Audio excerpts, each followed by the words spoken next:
Olá, está começando mais um Conversa Descomplicada. E hoje nós vamos falar de micronacionalismo, modalidade que surgiu na década de 80 como um hobby, num quarto de uma casa na Califórnia, e ganhou adeptos em todo o mundo. Hoje são mais de 400 micronações espalhadas pelo mundo. E se você acha que é uma brincadeira, se enganou. O micronacionalismo virou ciência e já é objeto de estudo. A micropatiologia é um estudo do fenômeno micronacional dos fatores políticos, culturais e históricos. E para falar sobre esse tema, quero convidar o imperador micronacional da Bulgária, Vossa Majestade, Boris de Braganças e Feitos, Assem Pellegrini Logos. O imperador Boris IV, que no mundo real é formado em segurança da informação e teologia. Pastor evangélico da Igreja Comunidade Cristã, Nós Somos o Reino, esposo da Elaine e pai da Zoe Ioná. Seja bem-vindo, Imperador Boris IV. Obrigado, Leandro. É um prazer estar aqui representando não apenas a minha micronação, mas todos os praticantes do hobby, do micronacionalismo, que vem trazendo tanta diversidade e cultura para dentro das nossas casas, né? Mesmo com tantos anos de existência, né, as micronações já surgiram há muito tempo e mesmo assim ainda tem pessoas que não conhecem. Explique mais, Boris IV, essa modalidade e o que vocês fazem, como vocês atuam. O micronacionalismo, ele é sobretudo uma imersão. Por quê? Nós somos obrigados a, sobretudo, aprender a ler, a analisar, pensar e construir. Existem hoje 3 vertentes de micronacionalismo: os derivatistas, o peculiarismo e, sobretudo, o modelismo. O Czarado da Bulgária, o qual eu estou aqui representando como imperador micronacional, ele é uma micronação modelista. Por que modelista? Eu lanço mão sobre aspectos históricos e culturais da Bulgária macronacional, que é como chamamos internamente o contexto real e físico, certo? Sim. Então, dentro do micronacionalismo existe isso. O que é micro entra dentro do contexto micropatriológico e microsocial, e o macro, que é a realidade, que é o mundo físico onde nós habitamos. Então, o Czarado da Bulgária, ela é uma micronação modelista, porque eu lanço mão de aspectos culturais e históricos da Bulgária, e a partir disso, construir o meu projeto. Dessa maneira, hoje nós temos a República Búlgara no macro, certo? Sim. Todavia, o meu projeto é um projeto de monarquia, é um projeto de monarquia absolutista, onde a casa reinante é a casa Assem Pellegrini Logos. Então, hoje, nós somos uma das micronações lusófonas. Quando eu digo lusófonas, das nações que falam português, né? Nós estamos interagindo com diversas outras micronações ao redor do mundo. Então, temos também as micronações derivatistas, que são as micronações que criam a partir do nada suas micronações. Como você mesmo citou, nós temos o Eric, que criou a sua primeira micronação dentro do quarto, aquela República de Talossa, em 1980, e a partir dele, outras inúmeras micronações surgiram. Nós temos também as micronações peculiaristas. As micronações peculiaristas são aquelas micronações que se baseiam unicamente em fatos de ficção. Isso não quer dizer que aquilo não de fato exista, mas que as pessoas criam aquilo para gerar conteúdo, criar peso e dar formas às suas micronações. De maneira alguma, como você falou, se trata de uma brincadeira, porque existem regras, existem convivência e existem procedimentos que precisam ser desenvolvidos para que cada uma dessas micronações não deixem de ser concretas, mas consigam viver em harmonia. E pelo que eu pude observar também, como o senhor falou, no contexto histórico, vocês obedecem a esse contexto histórico, mas pelo que eu percebi, vocês tentam melhorar o que já é o que vocês acham que precisam desse melhoramento, seja na Constituição, sejam na leis, é isso? Exatamente. Graças a Deus, o micronacionalismo nos coloca numa condição de imersão e nós passamos a enxergar coisas que na sociedade hoje, macro, nós passamos batido. A construção de leis. Para que serve uma Constituição? Qual o peso da Constituição na vida de cada um de nós? Então, dentro do micronacionalismo, nós entendemos esse peso e nos debruçamos sobre eles de maneira a construir constituições que não apenas sejam boas para aquelas pessoas que leem, mas que possa trazer entendimento, de maneira que cada cidadão consiga se valer da lei. Então hoje nós abrimos nosso site, se você olhar na internet e procurar por Czarado da Bulgária, Império Búlgaro, você vai ver que lá tem uma questão de solicitar cidadania, e aquela pessoa torna-se então súdita da coroa e participante das leis que até então são vigentes dentro da minha Constituição. Respeitar o histórico, como você já falou, respeitando o que já existe na Bulgária e trazendo elementos novos. Essa semana passada, ocorreu também, até uma novela que também traz fragmentos históricos, né, mas que não é a realidade. A novela, Os Tempos do Imperador, né, traz e houve também que os descendentes da família imperial brasileira divulgaram nota de repúdio contra a representação de Dom Pedro II. Para eles, né, o imperador ele traz um aspecto que o imperador não trouxe quando ele viveu aqui no Brasil, né? Sim. O grande problema é porque hoje não se dá muita... E isso se dá devido à forma como a cultura foi moldada e transformada desde a queda da monarquia brasileira. Então, as pessoas perderam a capacidade de entender e valorizar legados. Nossas micronações que são monárquicas, e são várias ao redor do mundo, valorizamos muito a questão da honra, do legado, sobretudo a inviolabilidade de cada um dos participantes. Por quê? Hoje eu sou o Boris IV da Bulgária, todavia minha filha Zoiona um dia crescerá e ela será czarina. Tenho certeza que ela vai valorizar pela minha imagem diante do concerto internacional das micronações. Ela não vai ficar feliz se alguém começar a me difamar por aí. Então, acontece que, ainda que seja uma novela, a essência daquilo é difamatório. Outra coisa também, a outra parte também que falam desse aspecto, que o que defendeu o deputado federal, que também é parente do imperador Dom Pedro II, segundo ele, na novela ele defende pautas progressistas, o que no pensamento dele são pautas defendidas pelo PT. O senhor acha que ele, nesse aspecto de criticar a novela, ele está criticando porque está desonrando mesmo o imperador, ou é porque é divergente politicamente falando do que ele defende? A monarquia brasileira, durante o segundo reinado, ou seja, o reinado de Dom Pedro II, a coroa brasileira era uma coroa apartidária. Ela não tinha inclinação sobre nenhuma das legislações que estavam dentro do plenário naquela época. Sim. O governo de Dom Pedro II era baseado no desenvolvimento de políticas de longas datas, ou seja, de gerações posteriores. Ele não estava inclinado nem para a direita nem para a esquerda, ele era o farol máximo moralidade. Então, quando ele levanta, quando Luiz Felipe levanta em relação a esse debate, ele não está falando ele não está criticando A ou B partidos, não, ele está falando que a coroa é apartidária. Ela está acima disso, ela representa a dignidade do país.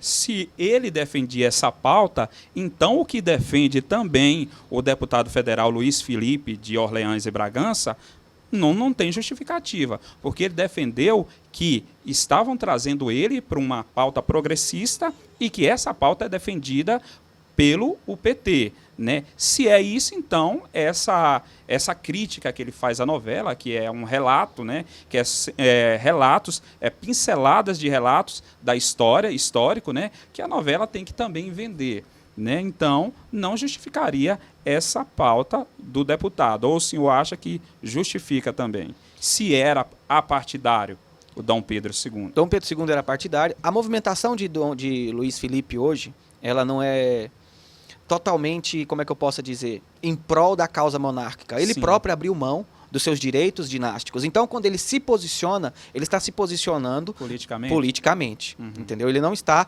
se posicionando como membro da casa imperial. Ele abriu mão de seus direitos.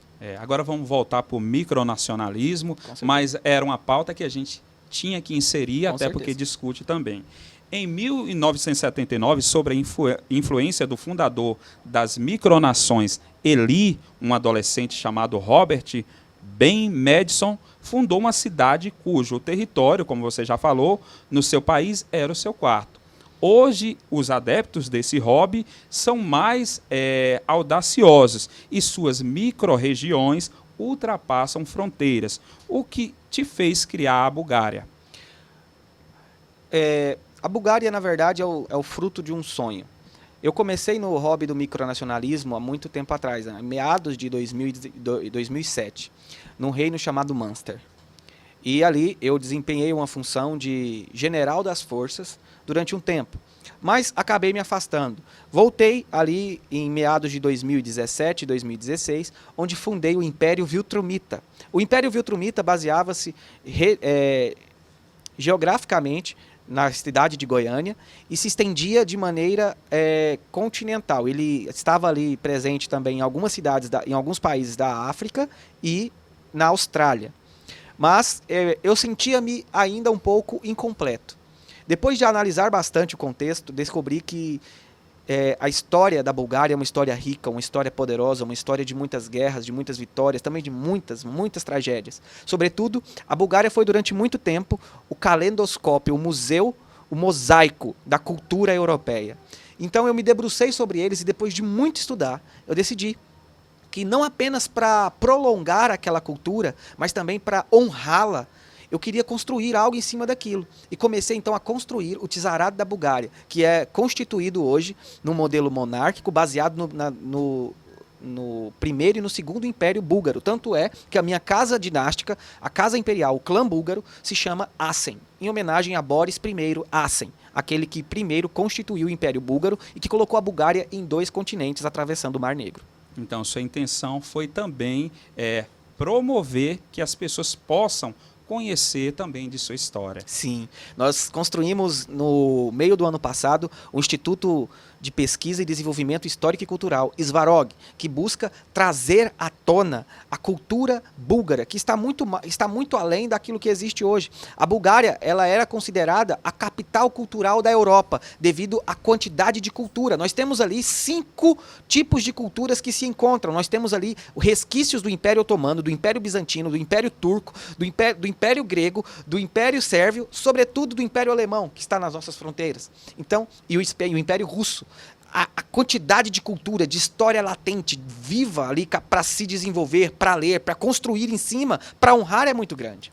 Vamos agora, a gente acabou de conhecer um pouco da história da Bulgária, né? Aqui por meio também do imperador Boris IV. Agora vamos ouvir também um relato, né, do imperador. Vamos também na conversa trazer o príncipe do reino semita da Escorvânia, Vossa Alteza Suleiman Alferes. Príncipe, conte-nos mais sobre o seu reino.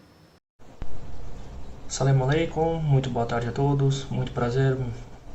Eu sou Sua Alteza Real Suleiman Hussein bin Alferes, príncipe da Escorvânia.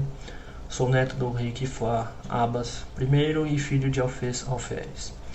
Hoje eu atuo como secretário do Gabinete Real do Reino da Escorvânia. Sou micronacionalista do reino desde 2015. E assim, desde então, eu atuei tanto como prefeito e fundador da cidade.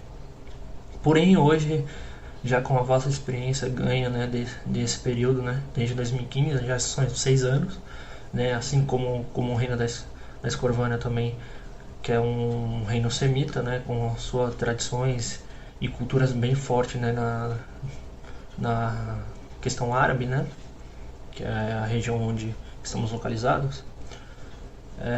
Eu vim atuando em diversos outros cargos para vir mesmo estar auxiliando e ajudando aí no reino e quanto também ao nosso rei, né. O reino também do Emirados Árabes foi criado em 2014 e anexado em 2015, né?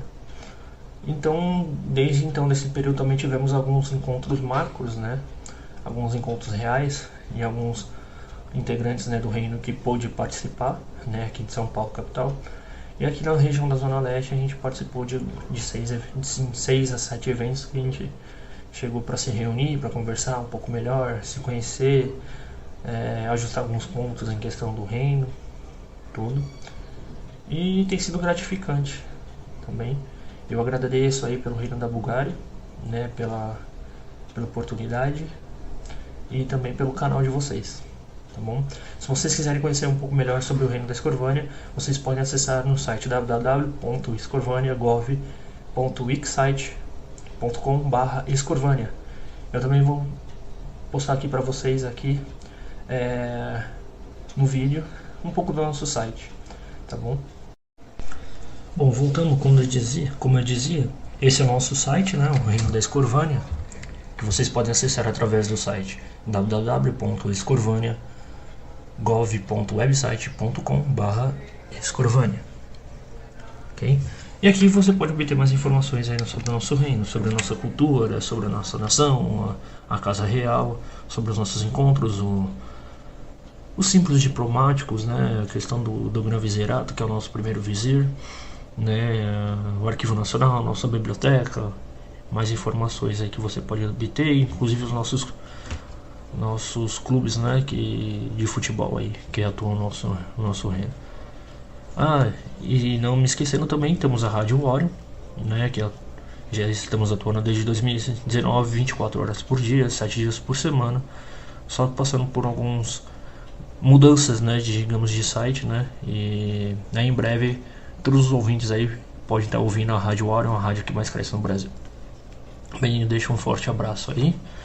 Nós acabamos de ouvir, né, também esse depoimento do príncipe. Imperador, qual é a relação entre o seu reino e a Escorvânia, uma vez que são reinos de continentes diferentes, né, e com costumes também tão distintos? A atividade diplomática entre o Império Búlgaro e o Reino Semita da Escorvânia é pautado em uma amizade profunda e verdadeira. Sobretudo, a czarina Haila Alferes Pellegrini e Logos, a minha esposa, ela é filha micronacional do rei escorvanês, o meu querido sogro, Kfar Antony I, né? Ele é Abbas I, perdão. Ele é o meu sogro, o pai micronacional da minha esposa.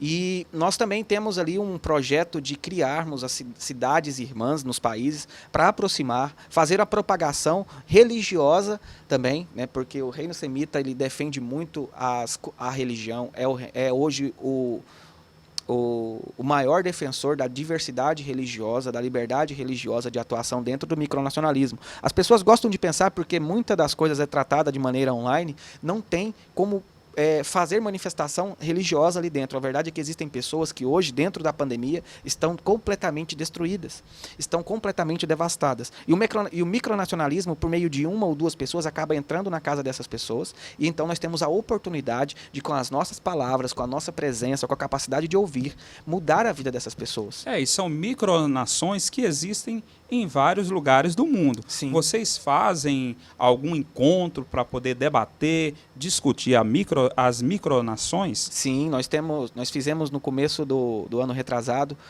a Microcon, que foi um encontro que realizamos, que juntou ao cerca 50 micronações lusófonas. Foi uma grande reunião. Nós tivemos ali a exposição de pensamentos, de opiniões, e mostra que o micronacionalismo hoje, se as pessoas soubessem de sua existência, se tornassem mais participantes, elas se tornariam mais críticas acerca da política macronacional. Elas entenderiam o que significa de fato o direito de exercer um voto, de analisar o que o político está fazendo, está falando, se aquilo está de acordo com o que a chapa dele defende. Então, nós tivemos ali então a manifestação dessas nações e entendemos que o micronacionalismo ele não apenas está crescendo, adquirindo forma, mas ela está levando conhecimento e desenvolvimento para aquelas pessoas que antes tratavam a máquina pública, a coisa pública, sem o devido respeito. Nós acabamos de conhecer 2 reinos, vamos conhecer agora mais outro reino. Agora o reino da Itália, por meio do rei Francesco III. Vamos ouvir ele falar sobre o seu reino. Olá, o Reino da Itália é uma micronação lusófona e italiófila. Foi fundado em 17 de novembro de 2002 pelos membros da Casa Peregrina ou Dinastia Peregrina, que era uma família que vinha do então Magno Império de Ibérnia. É uma micronação, portanto, com uma longa história desde 2002 e é uma monarquia constitucional parlamentarista. O Reino da Itália também se notabiliza em outras atividades, como, por exemplo, também a produção cultural bastante intensa, desde a Folha Peregrina, jornais internos, a própria Agência Real Italiana de Notícias, a ARIN, e também nos esportes micronacionais, como o automobilismo, também o futebol e outros. No que se refere à nossa organização interna, temos 3 poderes: executivo, encabeçado por Sua Majestade o Rei, e também por seus leais ministros; o legislativo, através de um Senado eleito periodicamente pelos italianos; e o judiciário, pela chamada Magistratura Maggiore, a magistratura maior, que é o órgão máximo do judiciário italiano. Além disso, o Reino da Itália também é pioneiro no uso de sistemas como portais em suas comunicações no micromundo. Nós montamos o chamado pacote Lusofonia, hoje utilizado em várias grandes micronações lusófonas, e também o chamado sistema RBI, que é um completo sistema de banco online para as micronações interessadas em ter um sistema bancário, sistema econômico. Estivemos também entre as nações fundadoras da antiga Liga das Micronações e também somos membro ativo do Congresso de Filsen, que reúne várias micronações com diferentes modelos, visando a estabilização da representação micronacional europeia. Ademais, agradeço imensamente pela citação e pela lembrança à Itália nesse projeto e um abraço a todos os envolvidos. Os cumprimentos da Itália. O imperador, Boris, o imperador do Reino da Itália tem um governo parlamentarista, diferente do tipo de governo da Bulgária. Como é a relação entre esses dois reinos? Nossa relação diplomática também é muito boa, pautada sempre na cordialidade e na gentileza, sobretudo no parentesco. Como eu já citei, a casa dinástica da Bulgária é a casa Asen Pellegrini Logos. Todavia, o meu Pellegrini Logos vem do rei Francesco III, que é meu avô micronacional. Ele é o patriarca do clã Logos. A Bulgária hoje está vinculada por linha dinástica ao Império Alemão, hoje chefiado pelo Kaiser Guilherme III, que também é meu tio micronacional. Estou vinculado também ao Império Patrano, que o meu pai é patrano, meu pai micronacional é patrano, Nino II, né? E também estou vinculado ao Reino de Portugal, pela dinastia de Bragança e Feitos, que hoje é chefiado pelo meu tio-avô Miguel Antônio I, rei de Portugal. Boris IV, vocês têm, como eu já tinha falado também, decretos, vocês fazem decretos, tem também uma constituição própria. E aí, como que em casa, no seu reino, quem é que manda? É o imperador ou é a imperatriz Haile Alferes? É o czar. Quem manda é o czar. Então vamos ouvir se a imperatriz também concorda com esse posicionamento do imperador Boris IV. Logicamente, a czarina manda em tudo, né? Mas geralmente a gente sempre entra num consenso e vê os pós e contras da situação e toma uma decisão junto. Aí, ó, ela concordou com você, mas também disse que vocês entram em acordo juntos, né? É pra pegar leve, pra pegar leve. Pra pegar leve. Então eu quero agradecer aqui o Boris IV, né? O imperador da Bulgária, né? O Jean Frank, por meio do Jean Frank também, que é o pastor também, né? Jean Frank, muito obrigado por sua presença aqui. Eu que agradeço, foi para mim uma grande honra. Sobretudo eu quero agradecer a você, porque eu vejo por meio do seu programa a oportunidade de dar vozes a muitas pessoas. Você está sendo tremendamente usado por Deus e eu creio que você vai prosperar de maneira sobrenatural, em nome de Jesus. Amém, muito obrigado. E fiquem todos com Deus e até o próximo programa Conversa Descomplicada.